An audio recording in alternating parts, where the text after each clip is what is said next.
What's the difference between street tuning and dyno tuning?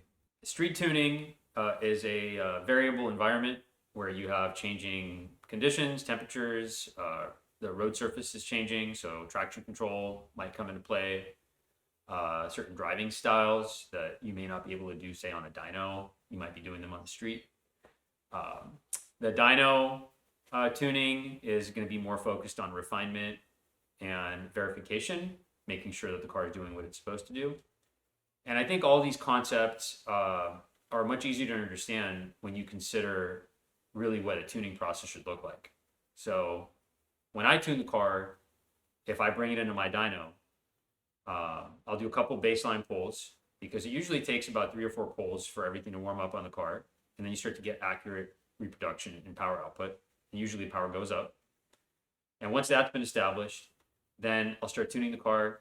And as I tune the car and I run it, let's say on the dyno, if that's where I'm tuning it, I don't even look at power output. I don't care. Because initially, before I do any of that, I want to look at the data and I want to make sure that the car is doing in the data what I want the car to do. Now, comparing dyno tuning and street tuning, you can obviously drive a car on the street and do the same thing. You don't have to have it on the dyno to look at the power output. Once the tune is more or less completed or close to being done, whether it's been done by driving the car in the street or driving it on the dyno, we'd like to look at the power output. And we'd like to verify that the car is actually producing the power that we expect it to produce. And then the dyno, of course, gives us the opportunity to fine-tune that power output. Whereas on the street, we won't really be able to do that because we can't actually see the exact direct implications of the changes that we might be making to fine-tune things, right?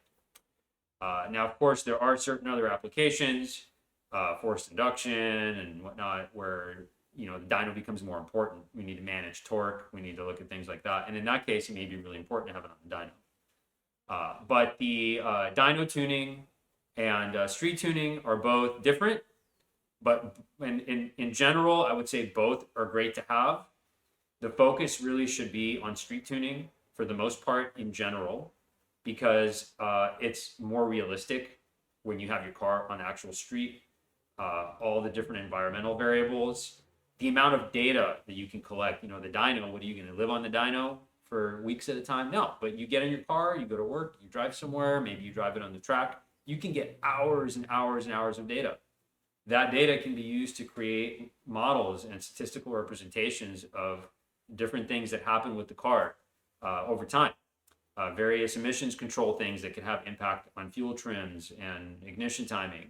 And so it's really valuable to street tune the car, but it's also valuable to verify the results of that work by putting the car in the dyno and maybe making a couple more tweaks.